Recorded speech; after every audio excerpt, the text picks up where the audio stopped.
ಸಾಮಾಜಿಕ ಸವಲತ್ತು. ಸರ್ಕಾರಿ ಇಲಾಖೆಯಲ್ಲಿರುವ ಸೇವಾ ಸೌಲಭ್ಯಗಳು ಹಾಗೂ ವಿವಿಧ ಅಭಿವೃದ್ಧಿ ಯೋಜನೆಗಳ ಕುರಿತ ಸರಣಿ ಕಾರ್ಯಕ್ರಮ. ಪ್ರತಿ ಮಂಗಳವಾರ ಬೆಳಿಗ್ಗೆ 10:20ಕ್ಕೆ ಹಾಗೂ ಮರುಪ್ರಸಾರ ಗುರುವಾರ ಸಂಜೆ 6:50ಕ್ಕೆ. ತಪ್ಪದೆ ಕೇಳಿ ನಿಮ್ಮ ನೆಚ್ಚಿನ ಜನಧ್ವನಿ ಸಮುದಾಯ ಬಾನುಲಿಯಲ್ಲಿ.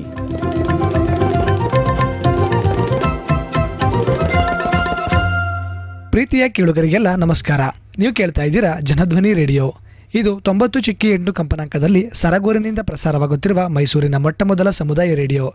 ನಾನು ನಿಮ್ಮ ರೇಡಿಯೋ ಗೆಳೆಯ ಶ್ರೀಕಾಂತ್ ಸರಗೂರು. ಎಂದಿನಂತೆ ತಮ್ಮೆಲ್ಲರಿಗೂ ಸಾಮಾಜಿಕ ಸವಲತ್ತು ಕಾರ್ಯಕ್ರಮಕ್ಕೆ ಆತ್ಮೀಯವಾದ ಸ್ವಾಗತವನ್ನು ಕೋರುತ್ತಿದ್ದೇನೆ. ಕೇಳುಗರೆ, ಇಂದಿನ ಸಾಮಾಜಿಕ ಸವಲತ್ತು ಕಾರ್ಯಕ್ರಮದಲ್ಲಿ ಒಂದು ಆಧುನಿಕ ಕೃಷಿ ಯೋಜನೆಯಲ್ಲಿ ಕೃಷಿ ಕ್ಷೇತ್ರವನ್ನು ಉತ್ತೇಜಿಸಲು, ರೈತರ ಆರ್ಥಿಕ ಸ್ಥಿತಿಯನ್ನು ಬಲಪಡಿಸಲು ಮತ್ತು ಆಹಾರ ಸರಬರಾಜು ವ್ಯವಸ್ಥೆಗಳನ್ನು ಸುಧಾರಿಸಲು ಕೇಂದ್ರ ಸರ್ಕಾರ ಜಾರಿಗೆ ತಂದಿರುವಂತಹ ಪ್ರಧಾನಮಂತ್ರಿ ಧನಧಾನ್ಯ ಕೃಷಿ ಯೋಜನೆ ಕುರಿತು ಮಾಹಿತಿಯನ್ನು ನೀಡಲು ಈ ದಿನದ ಸಾಮಾಜಿಕ ಸವಲತ್ತು ಕಾರ್ಯಕ್ರಮದಲ್ಲಿ ನಮ್ಮ ಜೊತೆ ಇದ್ದಾರೆ ಕೇಂದ್ರ ಹಾಗೂ ರಾಜ್ಯ ಸರ್ಕಾರ ಯೋಜನೆಗಳ ನೀತಿ ನಿರೂಪಣೆ ಸಲಹೆಗಾರರು ಹಾಗೂ ಜನನೀತಿ ಸಂಶೋಧಕರಾದಂತಹ ಮೈಸೂರಿನ ಡಾಕ್ಟರ್ ಜಿ ಅಚ್ಯುತರವರು. ಬನ್ನಿ ಅವರ ಕಾರ್ಯಕ್ರಮಕ್ಕೆ ಸ್ವಾಗತಿಸಿ ಈ ಪ್ರಧಾನಮಂತ್ರಿ ಧನಧಾನ್ಯ ಕೃಷಿ ಯೋಜನೆ ಕುರಿತು ಮತ್ತಷ್ಟು ಮಾಹಿತಿಯನ್ನು ತಿಳಿದು ಬರೋಣ. ಸರ್, ತಮಗೆ ಕಾರ್ಯಕ್ರಮಕ್ಕೆ ಆತ್ಮೀಯದ ಸ್ವಾಗತವನ್ನು ಕೋರ್ತಾ ಇದ್ದೀನಿ ಸರ್. ನಮಸ್ಕಾರ ಸರ್. ಮೊದಲನೇದಾಗಿ ಏನಿದೆ ಸರ್ ಪ್ರಧಾನಮಂತ್ರಿ ಧನಧಾನ್ಯ ಕೃಷಿ ಯೋಜನೆ, ಇದರ ಪರಿಕಲ್ಪನೆ ಮತ್ತು ಜಾರಿಯ ಹಿನ್ನೆಲೆ ಕುರಿತು ಮಾಹಿತಿಯನ್ನು ಹಂಚ್ಕೊಳ್ಳಿ ಸರ್. ಪ್ರಧಾನಮಂತ್ರಿ ಧನಧಾನ್ಯ ಕೃಷಿ ಯೋಜನಾ PMDDKY ಅಂತ ಏನು ಕರೀತಾರೆ, ಇದು 2025ರಲ್ಲಿ ಜಾರಿಗೆ ಬಂದಂಥ ಯೋಜನೆ. ಕೇಂದ್ರ ಸರ್ಕಾರ ಒಂದು ಅಧ್ಯಯನ ಮಾಡಿದೆ, ಯಾವ ರಾಜ್ಯಗಳಲ್ಲಿ ಯಾವ ಜಿಲ್ಲೆಗಳಲ್ಲಿ ಕೃಷಿ ಉತ್ಪನ್ನ ಚಟುವಟಿಕೆಗಳನ್ನು ಬಲಪಡಿಸುವ ಅಗತ್ಯ ಇದೆ ಅಂತ ಹೇಳಿ. ಎಲ್ಲ ರಾಜ್ಯಗಳಲ್ಲಿ ಎಲ್ಲ ಜಿಲ್ಲೆಗಳಲ್ಲಿ ಒಂದೇ ತೆರನಾದ ಕೃಷಿ ಅಭಿವೃದ್ಧಿ ಚಟುವಟಿಕೆಗಳು ಕಾಣಕ್ಕೆ ಸಿಗ್ತಾ ಇಲ್ಲ. ಸೊ ಅದಕ್ಕೋಸ್ಕರ ಅವ್ರು ಏನು ಮಾಡಿದ್ದಾರೆ, 100 ಜಿಲ್ಲೆಗಳನ್ನ ಗುರುತು ಮಾಡಿದ್ದಾರೆ.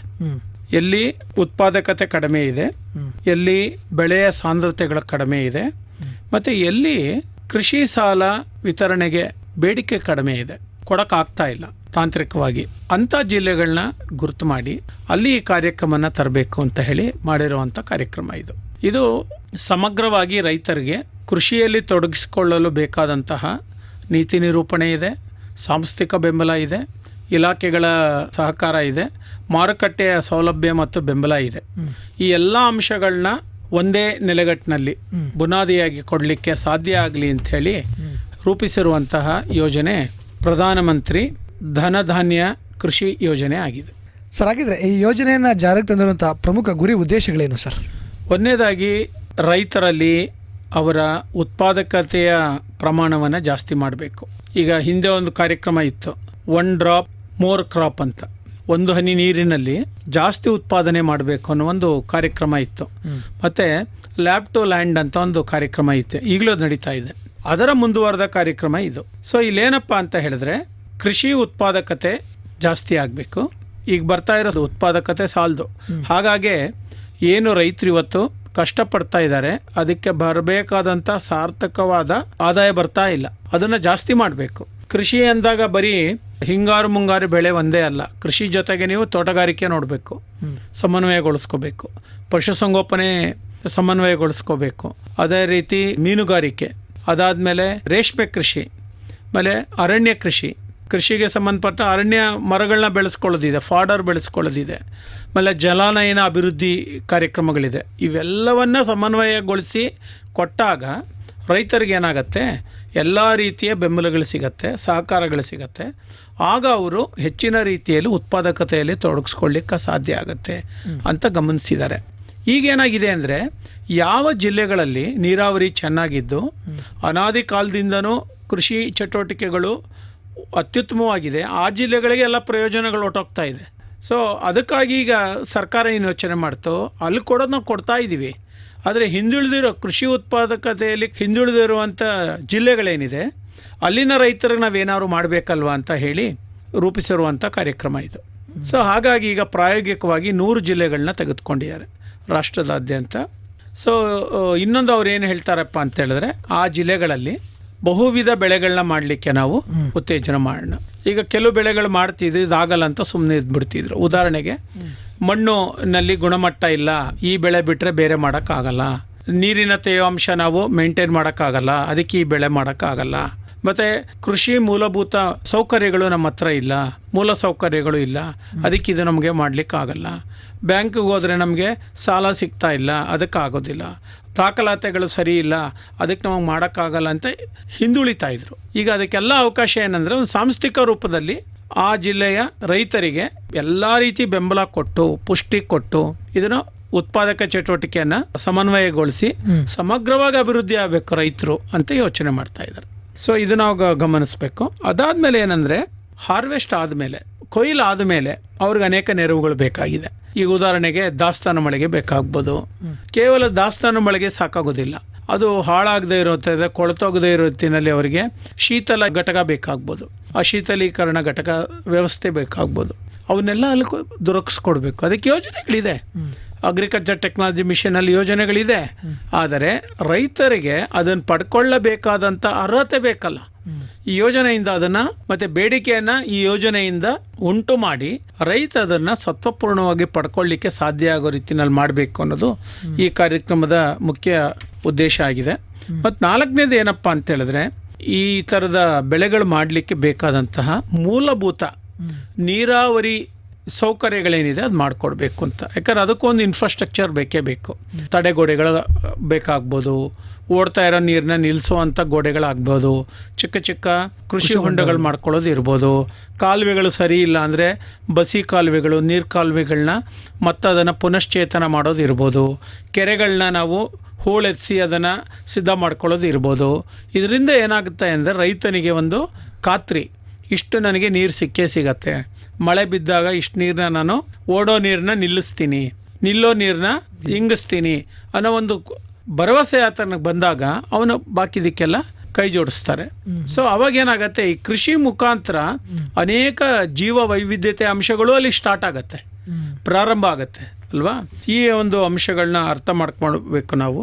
ಅದಾದಮೇಲೆ ಅಗ್ರಿಕಲ್ಚರ್ನಲ್ಲಿ ಕೆಲವು ಬೆಳೆಗಳಿಗೆ ಮಧ್ಯಮಾವಧಿ ಸಾಲಗಳು ಬೇಕು, ಕೆಲವು ಬೆಳೆಗಳಿಗೆ ದೀರ್ಘಾವಧಿ ಸಾಲಗಳು ಬೇಕು. ಈಗ ಆ ರೈತ ತನ್ನ ಸೇವಾ ವಲಯದ ಬ್ಯಾಂಕ್ಗೆ ಅಪ್ರೋಚ್ ಮಾಡಿದಾಗ ನಿನ್ನ ಬೆಳೆ ಪದ್ಧತಿ ಏನಪ್ಪ ಅಂತ ತಿಳ್ಕೊಂಡು ಅದಕ್ಕೆ ಸಾಲದ ನೆರವು ಕೊಡುವಂಥ ಪದ್ಧತಿಗಳು ಬರಬೇಕು. ಈಗ ಉದಾಹರಣೆಗೆ ನಾನು ಕಳೆಕಾಯಿ ಬೆಳಿತೀನಿ ಅಂತ ಇಟ್ಕೊಳ್ಳೋಣ, 4 ತಿಂಗಳು 5 ತಿಂಗಳಲ್ಲಿ ಕಳೆಕಾಯಿ ಹಣ ಬಂದ್ಬಿಡುತ್ತೆ.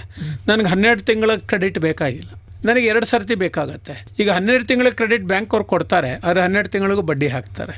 ಆದರೆ ಸಾಲದ ಅವಶ್ಯಕತೆ ತೀರಾದ ಮೇಲೆ ಹಣ ವಾಪಸ್ ಕಟ್ಟೋದ್ರಿಂದ ರೈತನಿಗೂ ಬರ್ಡನ್ ಆಗಲ್ಲ, ಬ್ಯಾಂಕ್ಗೂ ಮರುಪಾವತಿ ಆಗ್ತದೆ. ಮತ್ತು ಎರಡನೇದಾಗಿ ಮತ್ತೆ ಸಾಲ ಬೇಕಾದಾಗ ಮತ್ತೆ ನೀವು ಪಡ್ಕೊಳ್ಳಿಕ್ಕೆ ನಿಂಗೊಂದು ಅರ್ಹತೆ ಬರ್ತದೆ, ನಿನ್ನ ಸಿಬಿಲ್ ಸ್ಕೋರಿಂಗ್ ಜಾಸ್ತಿ ಆಗ್ತದೆ ಅಲ್ವಾ. ಈ ಒಂದು ಪ್ರಕ್ರಿಯೆನ ಉತ್ತೇಜಿಸಬೇಕು ಅಂತ ಹೇಳಿ ಈ 5 ಅಂಶಗಳು ಇದರಲ್ಲಿ ತುಂಬ ಪ್ರಮುಖ ಪಾತ್ರವನ್ನು ವಹಿಸಿದೆ ಅಂತ ನಾನು ಭಾವಿಸಿದ್ದೀನಿ. ಸರ್, ತಾವು ಹೇಳಿದ್ರಿ ದೇಶಾದ್ಯಂತ 100 ಜಿಲ್ಲೆಗಳನ್ನು ಈ ಯೋಜನೆ ಅಡಿಯಲ್ಲಿ ತರಲಾಗಿದೆ ಅಂತ ಸರ್. ಆ 100 ಜಿಲ್ಲೆಗಳಲ್ಲಿ ಯಾವ್ಯಾವ ರೈತ ವರ್ಗ ಈ ಯೋಜನೆಗೆ ಒಳಪಡ್ತಾರೆ? ಎಲ್ಲ ರೈತರು ಬರ್ತಾರೆ. ಭೂ ಒಡೆತನ ಯಾವ ಥರ ಇದೆ, ಅಲ್ಲಿ ಯಾರ್ಯಾರಿಗೆ ಆಸಕ್ತಿ ಇದೆ, ಯಾರು ಬೇಕಾದ್ರೂ ಮಾಡ್ಬೋದು. ಸೊ ಅದಕ್ಕೆ ಬೇಕಾಗಿರುವಂಥ ಎಲ್ಲ ನೆರವುಗಳನ್ನ ಅದು ವೈಯಕ್ತಿಕವಾಗಿ ಮಾಡ್ತಾರ, ಗುಂಪಾಗಿ ಮಾಡ್ತಾರ, ಒಂದು ತಂಡ ಕಟ್ಕೊಂಡು ಮಾಡ್ತಾರ, ಅಥವಾ ಇನ್ಯಾವುದಾದ್ರು ಜಮೀನನ್ನ ಗುತ್ತಿಗೆ ತೆಗೆದುಕೊಂಡು ಮಾಡ್ತಾರ, ಎರವಲು ತೊಗೊಂಡ್ಕೊಂಡು ಮಾಡ್ತಾರ, ಎಲ್ರಿಗೂ ಇದರಲ್ಲಿ ನೆರವು ಸಿಗ್ತದೆ. ಸೊ ಇಲ್ಲಿ ಅವ್ರು ಗುರುತು ಮಾಡಿರೋದೇನಪ್ಪ ಅಂದರೆ ಒಟ್ಟಾರೆ ಉತ್ಪಾದಕತೆಯನ್ನು ಜಾಸ್ತಿ ಮಾಡಬೇಕು. ಎರಡನೇದೇನಪ್ಪ ಅಂತೇಳಿದ್ರೆ ಬೆಳೆಯ ಸಾಂದ್ರತೆಗಳು ಜಾಸ್ತಿ ಮಾಡಬೇಕು. ಈಗ ಉದಾಹರಣೆಗೆ ಜೂನ್ ಜುಲೈ ಆಗಸ್ಟಲ್ಲಿ ಬೆಳೆ ಬೆಳೆದು ಬಿಡ್ತಾರೆ, ಆಮೇಲೆ ಏನೂ ಮಾಡೋದೇ ಇಲ್ಲ. ಅಥವಾ ಇನ್ನು ಆಗಸ್ಟ್ ಸೆಪ್ಟೆಂಬರ್ ಅಕ್ಟೋಬರ್ಲಿ ಒಂದು ಬೆಳೆ ಮಾಡ್ಕೊತಾರೆ, ಆಮೇಲೆ ಏನು ಮಾಡೋದೇ ಇಲ್ಲ, ನಿರಂತರತೆ ಇಲ್ಲ. ಆ ಭೂಮಿಯ ಮೇಲ್ಗಡೆ ಯಾವುದಾದ್ರು ಒಂದು ಬೆಳೆ ಇದ್ದರೆ ಮಾತ್ರ ಮಣ್ಣು ಸಂರಕ್ಷಣೆ ಆಗುತ್ತೆ, ಅದರ ಪೋಷಕಾಂಶಗಳು ಸಂರಕ್ಷಣೆ ಆಗುತ್ತೆ, ತೇವಾಂಶಗಳು ಸಂರಕ್ಷಣೆ ಆಗುತ್ತೆ. ಅದಕ್ಕೆ ಭೂಮಿ ಏನು ಮಾಡುತ್ತೆ, ತನ್ನನ್ನು ತಾನು ರಕ್ಷಿಸ್ಕೊಳ್ಳೋಕ್ಕೆ ಯಾವ್ದಾದ್ರು ಒಂದು ಕಳೆನ ಬೆಳೆಸ್ಬಿಡುತ್ತೆ. ಆ ಕಳೆ ಬರಬಾರ್ದು, ಭೂಮಿ ಸ್ವಚ್ಛವಾಗಿರಬೇಕು, ಪ್ರಯೋಜನ ಪಡ್ಕೋಬೇಕು ಅಂದರೆ ಈ ಬೆಳೆಯ ಸಾಂದ್ರತೆಗಳನ್ನು ಪದೇ ಪದೇ ಬೇರೆ ಬೇರೆ ಹವಾಗುಣಕ್ಕೆ ಮತ್ತು ಪ್ರಾದೇಶಿಕತೆಗೆ ಅನುಗುಣವಾಗಿ ಬೆಳೆ ಮಾಡುವ ಪದ್ಧತಿಗಳನ್ನ ಮರು ಹುಟ್ಟಾಕಲೇಬೇಕಾಗಿದೆ. ಕಡಿಮೆ ನೀರಿಗೇನು, ಮಂಜಲ್ ಬೆಳೆಯುವಂಥ ಕೆಲವು ಪದಾರ್ಥಗಳು, ಉದಾಹರಣೆಗೆ ಕಳ್ಳೆ, ಆಮೇಲೆ ಹುಚ್ಚೆಳ್ಳು, ಸೊ ಇವೆಲ್ಲ ಬರುವಂಥ, ಆಮೇಲೆ ಅವರೆಕಾಯಿ, ಅವೆಲ್ಲ ಹಿಮದಲ್ಲಿ ಬೆಳೆಯುವಂಥದ್ದು. ಏನು ಬೆಳಿಗ್ಗೆ ಮುಂಜಾನೆ ಚಳಿನಲ್ಲಿ ಇಬ್ಬನಿ ಬೀಳ್ತದೆ, ಇಬ್ಬನಲ್ಲಿ ಬೆಳೆಯುವಂಥ ಕ್ರಾಪ್ಗಳು ಇವೆಲ್ಲನೂ ನಿಜ ತಾನೇ. ಅದರಿಂದ ಅವ್ರಿಗೆ ಆದಾಯ ಇದೆ ಅಲ್ವಾ. ಆಮೇಲೆ ಹರಳಿದೆ, ಯಾವುದು ಕ್ಯಾಸ್ಟರ್ ಆಯಿಲ್ ಅಂತೀವಲ್ಲ, ಹರಳೆ ಬೀಜ, ಅದರಿಂದ ಎಣ್ಣೆ ತೆಗಿತಾರೆ. ಈಗ ಎಷ್ಟೋ ಕಡೆ ಹರಳು ಬೀಜ ಈಗ ಬಿತ್ತನೆನೇ ಆಗ್ತಾ ಇಲ್ಲ, ಮೊದಲಾದರೆ ಆ ರೈತನಿಗೆ ಅದೊಂದು ಉಪ ಆದಾಯ ಆಗಿತ್ತು ಅಲ್ವಾ. ಇಂಥ ಎಲ್ಲ ಸಂಗತಿಗಳನ್ನ ಗಮನ ಮಾಡಿ ಪ್ಲ್ಯಾನ್ ಮಾಡಿಕೊಂಡು ರೈತರಿಗೆ ಉತ್ತೇಜಿಸಬೇಕು ಅಂತ ಇದು ಬಂದಿರುವಂಥದ್ದು. ಮತ್ತು ಅದಕ್ಕೆ ಪೂರಕವಾಗಿ ವ್ಯವಸಾಯ ಖರ್ಚಿಗೆ ಬೇಕಾಗಿರೋ ಸಾಲಗಳ ಬ್ಯಾಂಕಲ್ಲಿ ಸಿಗಬೇಕು, ಅದನ್ನು ದೊರಕಿಸ್ಕೊಡ್ಬೇಕು ಅಂತ ಒಂದು ದೊಡ್ಡ ಕೃಷಿ ಸಾಲ ನೀತಿಯನ್ನು ಸರ್ಕಾರ ಬೆಂಬಲಿಸ್ತಾ ಇದೆ. ಅದಕ್ಕೆ ನೀತಿನ ರೂಪಿಸಿದೆ. ರೈತರು ಇದನ್ನು ಸರಿಯಾದ ರೀತಿಯಲ್ಲಿ ಬೇಡಿಕೆ ಸಲ್ಲಿಸೋದ್ರ ಮುಖಾಂತರ ಅದನ್ನು ಪಡ್ಕೊಳ್ಬೇಕು ಮತ್ತು ಪಡ್ಕೊಳ್ಳೋಕ್ಕೆ ಸಾಧ್ಯ ಆಗಬೇಕು ಅನ್ನೋದು ಈ ಯೋಜನೆ ಮೂಲ ಆಶಯ ಆಗಿದೆ. ಸರ್, ಹಾಗಿದ್ರೆ ಈ ಯೋಜನೆ ಅಡಿಯಲ್ಲಿ ರೈತ ತನ್ನ ಒಂದು ಕೃಷಿಯ ನಿರಂತರತೆಯನ್ನು ಕಾಪಾಡಿಕೊಳ್ಳೋ ನಿಟ್ಟಿನಲ್ಲಿ, ಬೆಳೆಗಳ ಸಾಂದ್ರತೆಯನ್ನು ಹೆಚ್ಚಿಸೋ ನಿಟ್ಟಿನಲ್ಲಿ ಯಾವ್ಯಾವ ಒಂದು ಮಾರ್ಗಗಳ ಮುಖಾಂತರ ಈ ಯೋಜನೆಯಿಂದ ಸೌಲಭ್ಯವನ್ನು ಪಡ್ಕೋಬೋದು, ಅದಕ್ಕೆ ಅರ್ಜಿ ಸಲ್ಲಿಸೋ ಪ್ರಕ್ರಿಯೆ ಅಥವಾ ಮಾನದಂಡಗಳು ಏನೇನೆಲ್ಲ ಇದೆ ಸರ್? ಇದಕ್ಕೆ ಏನು ಮಾಡಿದ್ದಾರೆ, ಒಂದು ಜಿಲ್ಲಾ ಮಟ್ಟದ ಯೋಜನಾ ನಿರೂಪಣಾ ಸಮಿತಿ ಅಂತ ಮಾಡಿದ್ದಾರೆ. ಅವರು ಅದಕ್ಕೆ ಸಂಬಂಧಪಟ್ಟಂಥ ಎಲ್ಲ ಜಿಲ್ಲಾ ಪಂಚಾಯತ್ ಮತ್ತು ಕೃಷಿ, ತೋಟಗಾರಿಕೆ, ಪಶುಸಂಗೋಪನೆ, ಸೆರಿಕಲ್ಚರ್, ಜಲಾನಯನಾಭಿವೃದ್ಧಿ, ಸಾಮಾಜಿಕ ಅರಣ್ಯ ಇಲಾಖೆ ಎಲ್ಲರೂ ಇದಕ್ಕೆ ಬರ್ತಾರೆ. ಅವರಲ್ಲಿ ಕೂತ್ಕೊಂಡು ಪ್ಲಾನ್ ಮಾಡ್ತಾರೆ. ಈ ತಾಲೂಕಲ್ಲಿ, ಈ ಹೋಬಳಿನಲ್ಲಿ, ಈ ಪಂಚಾಯತಿನಲ್ಲಿ ಈ ಎಲ್ಲ ಅಥವಾ ಈ ಒಂದು ಕೃಷಿ ಸಂಪರ್ಕ ಕೇಂದ್ರದ ಮುಖಾಂತರ ಮಾಡ್ಬೋದು ಅಂತ ನಿರ್ಧಾರ ಮಾಡ್ತಾರೆ. ಎಲ್ಲದಕ್ಕೂ ಬೆಂಬಲ ಇದೆ. ಯಾವುದಕ್ಕೆ MSP ಸಿಗತ್ತೆ, ಬೆಂಬಲ ಬೆಲೆ ಸಿಗುವಂಥ ಕ್ರಾಪ್ಗಳಿದೆ, ಅದನ್ನೆಲ್ಲ ಅವರು ಮಾಡಲಿಕ್ಕೆ ಅವಕಾಶ ಇದೆ. ಇನ್ನು ಕೆಲವು ಬೆಂಬಲ ಬೆಲೆಗಳನ್ನ ರಾಜ್ಯ ಸರ್ಕಾರಗಳು ಘೋಷಣೆ ಮಾಡುತ್ತೆ. ಮೆಕ್ಕೆಜೋಳಕ್ಕಿರ್ಬೋದು, ರಾಗಿಗಿರ್ಬೋದು ಅಂತ ಅದನ್ನು ಬೆಳೀರಿ ಅಂತ ಒಂದು ಬೆಳೆನ ಅದು ಮಾಡಿದ್ರೆ ಸಾಕು. ಇನ್ನು 2ನೇ ಬೆಳೆ, 3ನೇ ಬೆಳೆ ಅವ್ರಿಗೆ ಯಾವ್ದು ಅನುಕೂಲ ಆಗುತ್ತೋ ಅದು ಮಾಡ್ಕೋಬೋದು. ಯಾಕಂದ್ರೆ ಅವ್ರಿಗೂ ಆಹಾರ ಬೇಕು, ಅವ್ರ ಮನೆಯಲ್ಲಿರೋ ಜೀವಿಗಳಿಗೂ ಆಹಾರ ಬೇಕು, ಪಶುಸಂಗೋಪನೆಗೂ ಆಹಾರ ಬೇಕು. ನಿಜ ತಾನೇ? ಇದೊಂದು ಸೈಕಲ್ಲು. ಸೊ ಹಾಗಾಗಿ ಆ ಥರದ ಎಲ್ಲ ಉತ್ತೇಜಕಗಳು ಇದರಲ್ಲಿ ಸಿಗತ್ತೆ. ಆದರೆ ಆಯ್ಕೆಗೊಳ್ಳುವ ಈ ಜಿಲ್ಲೆಗಳಲ್ಲಿ ಒಂದು ತಂಡೋಪವಾಗಿ ಎಲ್ಲರೂ ಕೆಲಸ ನಿರ್ವಹಿಸ್ತಾರೆ. ತಂತ್ರಜ್ಞಾನದವರು ಬೇಕು, ನಿಮಗೆ ರೆವಿನ್ಯೂ ಇಲಾಖೆಯವರು ಬೇಕು, ಆಮೇಲೆ ರೈತ ಸಂಪರ್ಕ ಕೇಂದ್ರದಲ್ಲಿರೋ ಎಲ್ಲ ಸಿಬ್ಬಂದಿಗಳ ಸಹಕಾರನೂ ಬೇಕು, ಗ್ರಾಮ ಸೇವಕನೂ ಬೇಕು. ಎಲ್ಲರನ್ನೂ ಒಳಪಡಿಸಿಕೊಂಡಂತೆ ಒಂದು ಯೋಜನಾ ಸಮಿತಿ ಮಾಡಿ ಅದರ ಮುಖಾಂತರ ಇದು ಜಾರಿಯಾಗುತ್ತೆ. ಹೆಚ್ಚು ರೈತರನ್ನ ಇಲ್ಲಿ ಸಂಪರ್ಕ ಮಾಡ್ತಾರೆ, ಶಿಕ್ಷಣ ಮಾಡ್ತಾರೆ, ತರಬೇತಿಗಳು ಕೊಡ್ತಾರೆ, ಮತ್ತೊಂದು ಮನೋಭಾವ ಮತ್ತು ವಾತಾವರಣ ಉಂಟು ಮಾಡಲಿಕ್ಕೆ ಇದರಿಂದ ಅವ್ರಿಗೆ ಸಾಧ್ಯ ಆಗುತ್ತೆ. ಅದರ ಮುಖಾಂತರ ಈ ಎಲ್ಲ ಕಾರ್ಯಕ್ರಮಗಳು ಆಗುವ ದೂರದೃಷ್ಟಿತ್ವನ ನಾವು ನೋಡ್ತಾ ಇದ್ದೀವಿ.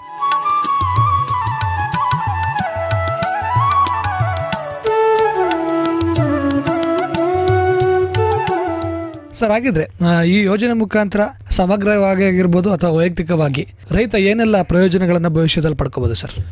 ತುಂಬ ಪ್ರಯೋಜನಗಳು ಅವಾಗಲೇ ನಾನು ಹೇಳಿದಾಗೇ, ಒಂದನೇದಾಗಿ ಏನು ಮಾಡಬೇಕು, ಅವರು ಇದು ಮಾಡ್ಕೋಬೇಕು ಅಂತ ಹೇಳಿದ್ರೆ ಗುಣಮಟ್ಟ ಬೀಜ ಬೇಕಾಗ್ಬೋದು, ಆಮೇಲೆ ಬೇರೆ ಬೇರೆ ತಳಿಗಳು ಬೇಕಾಗ್ಬೋದು, ಆಮೇಲೆ ತಳಿಗಳನ್ನ ಅಭಿವೃದ್ಧಿ ಮಾಡ್ಕೊಳ್ಳುವಂತಹ ತಂತ್ರಜ್ಞಾನದ ನೆರವುಗಳು ಬೇಕಾಗ್ಬೋದು, ಆಮೇಲೆ ಪ್ರಾಮಾಣೀಕೃತ ಬೀಜಗಳು ಬೇಕಾಗ್ಬೋದು, ಮತ್ತು ಕೆಲವು ಲೋಕಲಿ ಸಿಗುವಂಥ ಬೀಜಗಳಿದೆ ಅದನ್ನು ಅವರು ಡೆವಲಪ್ ಮಾಡ್ಕೊಳ್ಳೋವಂಥದ್ದು ಇರ್ಬೋದು. ಇನ್ನು ಕೆಲವೊಮ್ಮೆ ಆರ್ಗ್ಯಾನಿಕ್ ಫಾರ್ಮಿಂಗು, ಸಾವಯವ ಕೃಷಿ ಮಾಡ್ಕೊಳ್ಳಿಕ್ಕೆ ಬೇಕಾದಂತಹ ಸಂಗತಿಗಳಿರ್ಬೋದು. ಇನ್ನು ಕೆಲವೇ ನೈಸರ್ಗಿಕ ವ್ಯವಸಾಯ ಮಾಡೋದು ಇದೆ, ಅದಕ್ಕೆ ನಾವು ನ್ಯಾಚುರಲ್ ಫಾರ್ಮಿಂಗ್ ಅಂತ ಕರೀತಾರೆ. ಅದಕ್ಕೆ ಸಂಬಂಧಪಟ್ಟಂಥ ಸಂಗತಿಗಳಿರ್ಬೋದು. ಇದನ್ನೆಲ್ಲ ಅಳವಡಿಸ್ಕೊಳ್ಳಿಕ್ಕೆ ಇದರಲ್ಲಿ ಅವಕಾಶ ಇದೆ. ನೋಡಿ, ಆರ್ಗ್ಯಾನಿಕ್ ಫಾರ್ಮಿಂಗು ಮತ್ತು ನ್ಯಾಚುರಲ್ ಫಾರ್ಮಿಂಗ್ ಮಾಡಲಿಕ್ಕೆ ಸೌತ್ ಇಂಡಿಯಾದಲ್ಲಿ ತುಂಬ ಸ್ಕೋಪ್ ಇದೆ. ಏನಕ್ಕಂದರೆ ಇಲ್ಲಿ ಎರಡೂ ಕಡೆ ನಮ್ಮದು ಪಶ್ಚಿಮ ಘಟ್ಟಗಳು ಬರುತ್ತೆ, ಪೂರ್ವ ಘಟ್ಟಗಳು ಬರುತ್ತದೆ, ಅನೇಕ ರೀತಿಯ ಕಾಡುಗಳಿದೆ, ಅರಣ್ಯ ಸಂಪತ್ತಿದೆ, ಆಮೇಲೆ ಭೂಮಿಯ ಮಣ್ಣು ಫಲವತ್ತಾಗಿದೆ, ಆಮೇಲೆ ಪ್ರಕೃತಿ ವಿಕೋಪಗಳಿಲ್ಲ ಇಲ್ಲಿ ಕಡಿಮೆ. ಈಗ ನಾರ್ತ್ಗೆ ಹೋದಂಗೆಲ್ಲ ಅದು ಜಾಸ್ತಿ, ಎಲ್ಲನೂ ಎಕ್ಸ್ಟ್ರೀಮ್. ಬಹು ಬೆಳೆಗಳನ್ನ ಬಹು ವೈವಿಧ್ಯ ಬೆಳೆಗಳನ್ನ ನೀವು ಬೆಳೆಯೋಕ್ಕಾಗಲ್ಲ ಅಲ್ಲಿ. ಆದರೆ ಸೌತ್ ಇಂಡಿಯಾದಲ್ಲಿ ಮಾತ್ರ ಸಾಧ್ಯತೆ ಇದೆ. ಅದಕ್ಕಾಗಿ ಸರ್ಕಾರ ಏನು ಯೋಚನೆ ಮಾಡ್ತಾ ಇದೆ ಅಂದರೆ, ಮುಂದಿನ ದಿನಗಳಲ್ಲಿ ಒಂದು ಏನು ಸಾವಯವ ಕೃಷಿ ಮಿಷಿನ್ ಅಂತ ಇದೆ, ಮತ್ತು ನ್ಯಾಚುರಲ್ ಫಾರ್ಮಿಂಗ್ ಕೃಷಿ ಮಿಷಿನ್ ಅಂತ ಇದೆಯಲ್ಲ, ಇದನ್ನು ಹೆಚ್ಚು ಬಲಪಡಿಸಬೇಕು. ಇದು ಬಲಪಡಿಸಿದ್ರೆ ಅಲ್ಲಿ ಬರುವಂಥ ಉತ್ಪಾದನೆ ಆಗುವ ವಸ್ತುಗಳಿಗೆ ಬರೀ ದೇಶೀಯವಾಗಲ್ಲ, ಅಂತಾರಾಷ್ಟ್ರೀಯ ಮಾರುಕಟ್ಟೆನಲ್ಲೂ ತುಂಬ ಬೇಡಿಕೆ ಇದೆ. ಮತ್ತು ಯುವಜನರಿಗೆ ತುಂಬ ಉದ್ಯೋಗ ಅವಕಾಶಗಳನ್ನ ಇದರಲ್ಲಿ ಸೃಷ್ಟಿ ಮಾಡಲಿಕ್ಕಾಗತ್ತೆ. ಒಂದು ಬೆಳೆ ಬೆಳೆಯೋದ್ರಲ್ಲಿ, ಎರಡನೇದು ಕೊಯ್ಲು ವಿಚಾರದಲ್ಲಿ, ಅದಾದಮೇಲೆ ಅವುಗಳನ್ನ ಸಂಸ್ಕರಣೆ ಮಾಡಿ ಆಹಾರ ವಸ್ತುಗಳಾಗಿ ತಯಾರಿ ಮಾಡುವಂಥ ವಿಚಾರದಲ್ಲಿ, ಅದಾದಮೇಲೆ ಟ್ರಾನ್ಸ್ಪೋರ್ಟೇಷನ್ ಮಾಡೋ ವಿಚಾರದಲ್ಲಿ, ಅದಾದಮೇಲೆ ರಫ್ತು ಮಾಡೋ ವಿಚಾರದಲ್ಲಿ. ಈಗ ನೋಡಿ, ಅನೇಕ ದೇಶಗಳೀಗ ನಮ್ಮ ದೇಶದ ಜೊತೆಗೆ ಫ್ರೀ ಟ್ರೇಡ್ ಅಗ್ರಿಮೆಂಟ್ FTAಗಳಿಗೆ ಸೈನ್ ಆಗ್ತಾ ಇದ್ದಾರೆ. ಯುರೋಪ್ ದೇಶದವ್ರು 29 ಕಂಟ್ರಿಗಳು ಬಂದು ಈಗ ಸೈನ್ ಮಾಡಿದ್ದಾರೆ, 28 ಕಂಟ್ರಿ ಅರಬ್ ಕಂಟ್ರಿಗಳು ಬಂದು ಸೈನ್ ಮಾಡಿದ್ದಾರೆ, ಕೆನಡಾ ದೇಶದವ್ರು ಬಂದಿದ್ದಾರೆ, ಜಪಾನ್ ಬಂದಿದ್ದಾರೆ, ಆಸ್ಟ್ರೇಲಿಯಾ ಬಂದಿದೆ, ಕೊರಿಯಾ ಬಂದಿದೆ, ಈಗ ಇಸ್ರೇಲ್ ಇವತ್ತು ಸೈನ್ ಆಗ್ತಾ ಇದೆ. ಅಲ್ಲಿಗೆಲ್ಲ ಆಹಾರ ಬೇಕಾಗಿದೆ. ಆ ಆಹಾರ ಬೆಳೆಯೋಕ್ಕೆ ಬಹು ವೈವಿಧ್ಯತೆ ಮತ್ತು ಮಣ್ಣು ಮತ್ತು ವಾತಾವರಣ ಸಹಾಯ ಮಾಡುವಂತಹ ಸಂಗತಿಗಳಿರೋದು ದಕ್ಷಿಣ ಭಾರತದಲ್ಲಿ ಮಾತ್ರ. ಇದು ನೀವು ಗಮನಿಸಬೇಕು. ಸೊ ಹಾಗಾಗಿ ಅಂಥ ವಲಯಗಳಲ್ಲಿ ಹೆಚ್ಚು ಹೆಚ್ಚು ಮಹಿಳೆಯರು ಮತ್ತು ಯುವಕರು ಯುವಜನತೆ ತೊಡಗಿಸ್ಕೊಳ್ಳಿಕ್ಕೆ ಮುಂದೆ ಬಂದರು ಅಂದರೆ ಈ ಯೋಜನೆಯಲ್ಲಿ ತುಂಬ ಅವಕಾಶ ಇದೆ. ಸರ್ ಹಾಗೆಯೇ ಈ ಯೋಜನೆ ಒಂದು ಸಮಗ್ರವಾಗಿ ಒಂದು ಅಭಿವೃದ್ಧಿಯನ್ನು ಹೊಂದೋ ನಿಟ್ಟಿನಲ್ಲಾಗಿರ್ಬೋದು ಅಥವಾ ಈ ಯೋಜನೆ ಗುರಿ ಉದ್ದೇಶ ಈಡೇರಿಸೋ ನಿಟ್ಟಿನಲ್ಲಾಗಿರ್ಬೋದು ಸರ್, ಸ್ಥಳೀಯವಾಗಿ ರೈತ ಸಂಪರ್ಕ ಕೇಂದ್ರಗಳಾಗಿರ್ಬೋದು ಮತ್ತು ತಾಲೂಕು ಮಟ್ಟದಲ್ಲಿ ಕೃಷಿ ಇಲಾಖೆ ಆಗಿರ್ಬೋದು ಸರ್, ಇವು ಯಾವ ರೀತಿಯಾದ ಪಾತ್ರವನ್ನು ವಹಿಸ್ತಾ ಇದ್ದಾವೆ? ಇದರ ಜೊತೆಗೆ ಸಾರ್ವಜನಿಕರ ಕರ್ತವ್ಯಗಳೇನಿರುತ್ತೆ? ಒಳ್ಳೆ ಪ್ರಶ್ನೆ ಇದು. ಒಂದು ಇದನ್ನು ಡೆವಲಪ್ ಮಾಡಲಿಕ್ಕೆ DDKY ಅಂತ ಏನು ಕರಿತೀವಿ, ಡಿಸ್ಟ್ರಿಕ್ಟ್ ಧನಧಾನ್ಯ ಕೃಷಿ ಯೋಜನಾ ಅಂತ ನಾವೇನು ಕರಿತೀವಿ, ಇದಕ್ಕೊಂದು ಸಮಿತಿ ಮಾಡ್ತಾರೆ. ತಾಲೂಕಲ್ಲೂ ಆಗುತ್ತೆ ಮತ್ತು ರೈತ ಸಂಪರ್ಕ ಕೇಂದ್ರ ಮಟ್ಟದಲ್ಲೂ ಆಗುತ್ತೆ, ಆಮೇಲೆ ಗ್ರಾಮಗಳಲ್ಲೂ ಆಗುತ್ತೆ. ಸೊ ಇಲ್ಲಿ ನೀವು ಅರ್ಥ ಮಾಡ್ಕೊಳ್ಬೇಕಾಗಿರೋದು ಏನಪ್ಪ ಅಂದರೆ, ಇದಕ್ಕೆ ಅನೇಕ ಪಾಲುದಾರರಿದ್ದಾರೆ, ಸಾಂಸ್ಥಿಕ ಪಾಲುದಾರರಿದ್ದಾರೆ. ಒಂದು ನಮ್ಮ 7-8 ಇಲಾಖೆಗಳೇನು ಬರುತ್ತೆ ಅವರಿದ್ದಾರೆ. ಗ್ರಾಮ ಸ್ವರಾಜ್ಯದ ನಮ್ಮ ಗ್ರಾಮ ಪಂಚಾಯಿತಿಗಳು, ಪಂಚಾಯತ್ ರಾಜ್ ಸಂಸ್ಥೆಗಳು ಬರ್ತಾರೆ, ಆಮೇಲೆ ಬ್ಯಾಂಕ್ಸ್, ಇದಾದಮೇಲೆ ಪಬ್ಲಿಕ್ ಪ್ರೈವೇಟ್ ಪಾರ್ಟ್ನರ್ಶಿಪ್ಪಲ್ಲಿರುವಂತಹ ಅನೇಕ ಕಂಪನಿಗಳು, ಆಮೇಲೆ FPOs ರೈತ ಉತ್ಪಾದನಾ ಸಂಸ್ಥೆಗಳೇನಿದೆ ಅವರುಗಳು ಇದರೊಳಗಡೆ ಬರ್ತಾರೆ.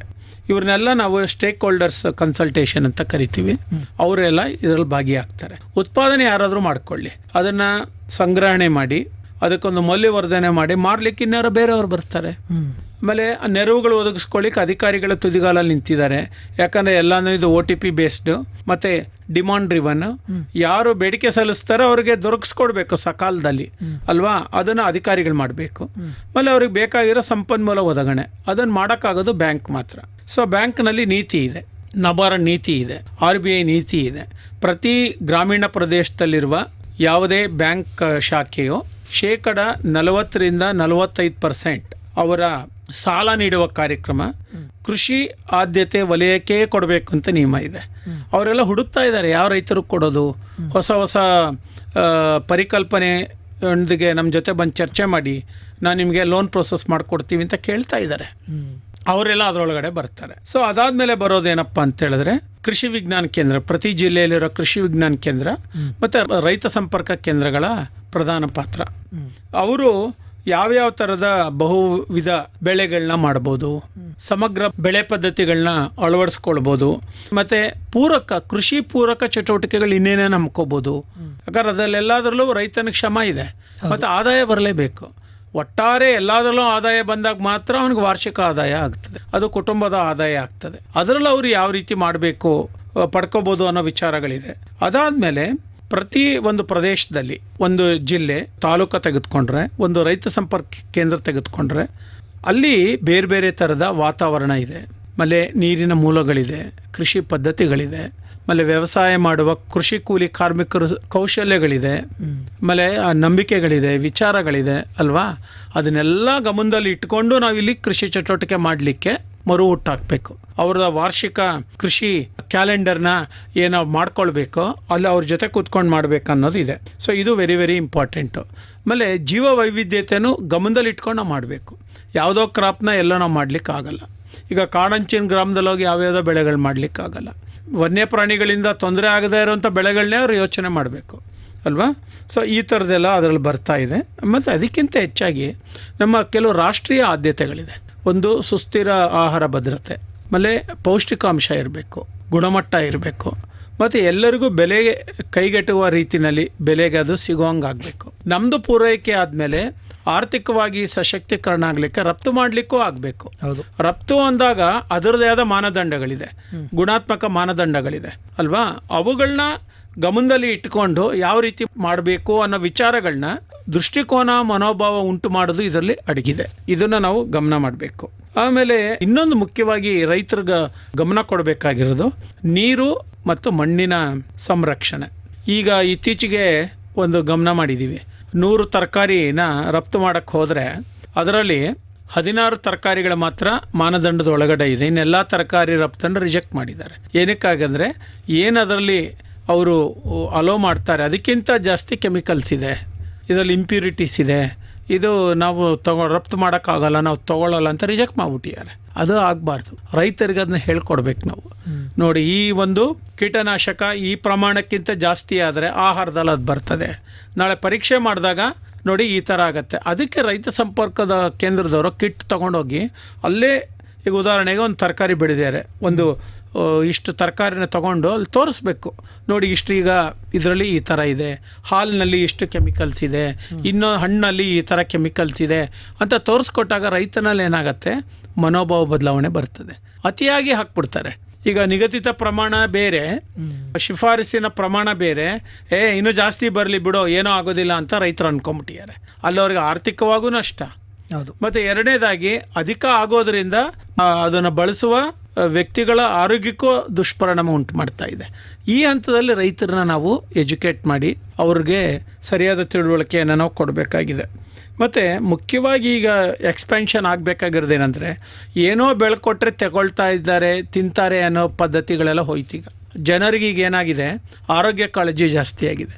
ನಾವೇನು ತಿಂತಾ ಇದ್ದೀವಿ ಅದ್ರ ಬಗ್ಗೆ ನಮಗೆ ಗೊತ್ತಿರಬೇಕು, ಅದನ್ನು ತಿಳ್ಕೊಂಡು ತಿನ್ನಬೇಕು, ಬಳಸಬೇಕು ಅನ್ನೋ ಒಂದು ಪ್ರಜ್ಞೆ ಜಾಸ್ತಿ ಆಗ್ತಾ ಇದೆ ಅಲ್ವಾ. ಹಾಗಾಗಿ ಇನ್ನು ಮುಂದೆ ಜಾಸ್ತಿ ಈಗ ಅವಕಾಶ ಇರೋದು ಒಂದು ನ್ಯಾಚುರಲ್ ಫಾರ್ಮಿಂಗ್, ಕ್ರಾಪಿಂಗ್ ಅಂತೀವಲ್ಲ, ಮತ್ತು ಇನ್ನೊಂದು ಸಾವಯವ ಕೃಷಿಗೆ. ಅದ್ರ ಕಡೆಗೆ ಈಗ ನಾವು ಹೋದ್ವಿ ಅಂದರೆ ಜಾಸ್ತಿ ಹಣ ಪಡೆಯೋಕ್ಕಾಗತ್ತೆ. 1:400% ನಾವು ಲಾಭ ಮಾಡಲಿಕ್ಕಾಗತ್ತೆ. ಇಲ್ಲ ನಾವು ಇದೇ ಹಳೆ ಪದ್ಧತಿಗಳಲ್ಲೇ, ಸಾಂಪ್ರದಾಯಿಕ ಪದ್ಧತಿಗಳಲ್ಲೇ ಹೋಗ್ತೀವಿ ಅಂತ ಹೇಳಿದ್ರೆ, ಸಾಂಪ್ರದಾಯಿಕ ಪದ್ಧತಿಗಳಲ್ಲಿ ಒಳ್ಳೇದಿದೆ, ಅದೇ ಮಧ್ಯದಲ್ಲಿ ನಮ್ಮ ಅನುಕೂಲಕ್ಕೆ ತಕ್ಕಂಥ ಕೆಲವು ಪ್ಯಾಟರ್ನ್ಗಳು ನಾವು ಚೇಂಜ್ ಮಾಡ್ಕೊಂಬಿಟ್ಟಿದ್ದೀವಲ್ವಾ. ಹೌದು. ಅಂಥದನ್ನು ಅವರು ಇನ್ನೂ ಅನುಸರಿಸ್ಕೊಂಡು ಹೋಗೋದ್ರೆ ನಾಳೆ ದಿನ ರೈತ ಬೆಳಿತಾನೆ, ಆದರೆ ಅದಕ್ಕೆ ಬೇಡಿಕೆ ಇಲ್ದಂಗೆ ಆಗ್ಬಿಡುತ್ತೆ. ಮತ್ತು ಇನ್ನು ಕೆಲವರು ಬೆಳೀತಾರೆ, ಪೂರೈಕೆ ಕಡಿಮೆ ಇರೋದ್ರಿಂದ ಅತಿಯಾದ ಧಾರಣೆ ಆಗಿಬಿಡುತ್ತೆ, ಜನಸಾಮಾನ್ಯರು ಕೊಂಡ್ಕೊಳ್ಳೋಕ್ಕೆ ಆಗೋದಿಲ್ಲ. ಇದು ನೇರವಾಗಿ ಅವರ ಆಹಾರ ಭದ್ರತೆ ಮೇಲೆ ಪರಿಣಾಮ ಬೀಳುತ್ತೆ ಮತ್ತು ಜೀವನ ಗುಣಮಟ್ಟದ ಮೇಲೆ ಸಹಿತ ಪರಿಣಾಮ ಉಂಟು ಮಾಡುತ್ತೆ. ಇದನ್ನು ನಾವು ಗಮನದಲ್ಲಿ ಇಟ್ಕೊಳ್ಬೇಕು. ಅದಕ್ಕಾಗಿ ನೆಕ್ಸ್ಟು 2035 ಒಳಗಡೆ ಈ ಜಿಲ್ಲೆಗಳಲ್ಲಿ ಈ ಒಂದು ಅಂಶಗಳನ್ನ ಜಾಸ್ತಿ ಮಾಡಿ ರೈತರನ್ನ ಬುನಾದಿಯನ್ನು ಗಟ್ಟಿ ಮಾಡೋದ್ರ ಮುಖಾಂತರ, ಈಗೇನಾಗಿದೆ, ಯಾವ ಜಿಲ್ಲೆಯಲ್ಲಿ ಜಾಸ್ತಿ ಬೆಳೀತಾರೆ ಇಲ್ಲದೇ ಇರೋ ಜಿಲ್ಲೆಗೆ ಹೋಗ್ತಾ ಇದೆ ಅಲ್ವಾ, ಆ ಜಿಲ್ಲೆಯಲ್ಲೇ ಬೆಳೆಯೋಂಗೆ ಮಾಡೋಣ. ಮತ್ತು ಕೆಲವು ಜಿಲ್ಲೆಗಳಲ್ಲಿ ಅದೇ ಬೆಳೆನ ಬೆಳೆದು ಏನಾಗಿದೆ, ಭೂಮಿಯಲ್ಲಿ ಇರುವ ಶಕ್ತಿ ಮತ್ತು ಸಾಮರ್ಥ್ಯ ಕಡಿಮೆ ಆಗ್ತಾ ಇದೆ. ಅಲ್ಲೂ ಈಗ ಅವರು ಡೈವರ್ಸಿಫಿಕೇಷನ್ ಆಫ್ ಕ್ರಾಪ್ಗೆ ಹೋಗಲೇಬೇಕಾಗಿದೆ ಅಲ್ವಾ. ಅವ್ರಿಗೂ ಒಂದು ಅವಕಾಶ ಕೊಡೋಣ. ಮತ್ತು ಬೇರೆ ಜಿಲ್ಲೆಗಳಲ್ಲೂ ಇದು ಬೆಳೆಯೋದ್ರಿಂದ ಏನಾಗುತ್ತೆ, ಉತ್ಪಾದಕತೆ ಜಾಸ್ತಿ ಆಗುತ್ತೆ ಮತ್ತು ರೈತರ ಎಂಗೇಜ್ಮೆಂಟ್ ಚೆನ್ನಾಗಾಗತ್ತೆ ಅಂತ ಈ ಯೋಜನೆ ಮುಖ್ಯ ಆಶಯ ಇದೆ. ಇದೊಂದು ಹೊಸ ರೀತಿಯ ಕಲ್ಪನೆಯ ಕಾರ್ಯಕ್ರಮ ಆಗಿರೋದ್ರಿಂದ ಮುಂದಿನ 8 ವರ್ಷ 10 ವರ್ಷ ಆದಮೇಲೆ ನಮಗೆ ಪರಿಣಾಮ ಕಾಣಕ್ಕಾಗೋದು. ಹಾಗಾಗಿ ದೂರದರ್ಶಿತ್ವ ಇಟ್ಕೊಂಡೇ ನಾವು ಎಲ್ಲ ಪ್ರಯತ್ನಗಳನ್ನು ನಾವು ಮಾಡಬೇಕಾಗತ್ತೆ, ಜನರನ್ನ ಜೋಡಿಸ್ಬೇಕಾಗತ್ತೆ, ಸಹಯೋಗ ಮಾಡಬೇಕಾಗತ್ತೆ.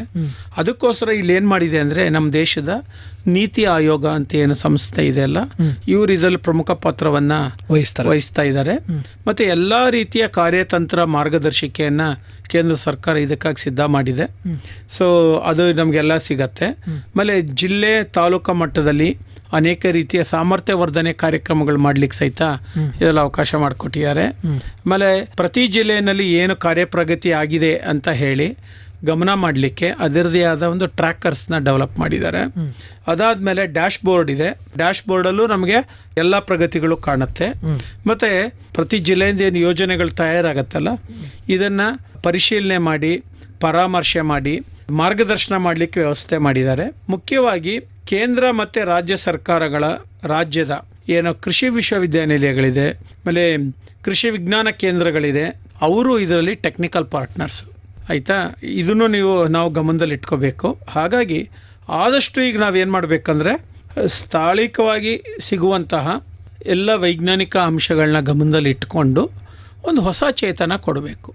ಹೊಸ ಚೈತನ್ಯ ನಾವು ರೈತರಲ್ಲಿ ಮತ್ತು ಯುವಜನ ರೈತರು ಯಾರು ಬರ್ತಾರೆ ಮತ್ತು ರೈತ ಮಹಿಳೆಯರು ಯಾರೀಗ ಸಿದ್ಧ ಆಗ್ತಾ ಇದ್ದಾರೆ ಬೇರೆ ಬೇರೆ ಯೋಜನೆಗಳಲ್ಲಿ, ಅವರಿಗೆಲ್ಲ ಇದೊಂದು ಬೆಂಬಲ ಕೊಡುವ ಹ್ಯಾಂಡ್ ಹೋಲ್ಡಿಂಗ್ ಕಾರ್ಯಕ್ರಮ ಆಗಬೇಕು ಅನ್ನೋದು ಇದರ ಒಟ್ಟಾರೆ ಕಾರ್ಯಸ್ವರೂಪ ಇದೆ ಅಂತ ನನಗಾದರೂ ಭಾವಿಸ್ತಾ ಇದೆ. ಒಟ್ಟಾರೆಯಾಗಿ ಈ ಯೋಜನೆ ಕುರಿತು ಸಮಗ್ರ ಹಾಗೂ ಸಂಪೂರ್ಣ ಮಾಹಿತಿಯನ್ನು ಹಾಗೂ ನಮ್ಮ ಸಮುದಾಯದ ಜನರಲ್ಲಿ ಒಂದಷ್ಟು ಅರಿವನ್ನು ಈ ಕಾರ್ಯಕ್ರಮದ ಮುಖಾಂತರ ಮೂಡಿಸಿದ್ದಕ್ಕೆ, ನಮ್ಮ ಕಾರ್ಯಕ್ರಮದಲ್ಲಿ ತಾವು ಭಾಗಿಯಾಗಿದ್ದಕ್ಕೆ ತಮಗೆ ತುಂಬ ಧನ್ಯವಾದಗಳು ಸರ್. ನಮಸ್ಕಾರ. ಪ್ರಿಯ ಕೇಳಿದರೆ, ಇದುವರೆಗೂ ನೀವು ಕೇಳ್ತಾ ಇದ್ರಿ ನಮ್ಮ ಸಾಮಾಜಿಕ ಸವಲತ್ತು ಕಾರ್ಯಕ್ರಮದಲ್ಲಿ ಕೃಷಿ ಕ್ಷೇತ್ರವನ್ನು ಉತ್ತೇಜಿಸಲು, ರೈತರ ಆರ್ಥಿಕ ಸ್ಥಿತಿಯನ್ನು ಬಲಪಡಿಸಲು ಮತ್ತು ಆಹಾರ ಸರಬರಾಜು ವ್ಯವಸ್ಥೆಗಳನ್ನು ಸುಧಾರಿಸಲು ಕೇಂದ್ರ ಸರ್ಕಾರ ಜಾರಿಗೆ ತಂದಿರುವ ಪ್ರಮುಖ ಯೋಜನೆಗಳಲ್ಲಿ ಒಂದಾದ ಪ್ರಧಾನಮಂತ್ರಿ ಧನಧಾನ್ಯ ಕೃಷಿ ಯೋಜನೆ ಕುರಿತು ಇದುವರೆಗೂ ಮಾಹಿತಿಯನ್ನು ಕೇಳ್ತಾ ಇದ್ರಿ. ಇದಾಗಿತ್ತು ಇವತ್ತಿನ ನಮ್ಮ ಸಾಮಾಜಿಕ ಸವಲತ್ತು ಕಾರ್ಯಕ್ರಮ. ಮತ್ತೆ ಮತ್ತೊಂದು ಸಾಮಾಜಿಕ ಸವಲತ್ತು ಕಾರ್ಯಕ್ರಮದಲ್ಲಿ ಮತ್ತೊಂದು ಯೋಜನೆಯ ಸಮಗ್ರ ಮಾಹಿತಿಯೊಂದಿಗೆ ತಮ್ಮನ್ನು ಮತ್ತೆ ಭೇಟಿಯಾಗ್ತೀನಿ. ಅಲ್ಲಿಯವರೆಗೂ ಕೇಳ್ತಾ ಇರಿ ಜನಧ್ವನಿ. ಇದು ನಿಮ್ಮ ಧ್ವನಿ, ನಿಮ್ಮೂರ ಧ್ವನಿ, ಜನರ ಧ್ವನಿಯಾದ ಜನಧ್ವನಿ. ನಮಸ್ಕಾರ.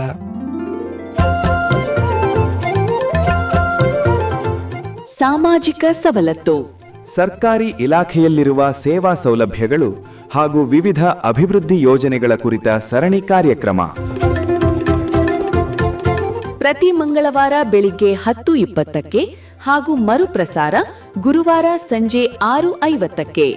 ತಪ್ಪದೆ ಕೇಳಿ ನಿಮ್ಮ ನೆಚ್ಚಿನ ಜನಧ್ವನಿ ಸಮುದಾಯ ಬಾನುಲಿಯಲ್ಲಿ.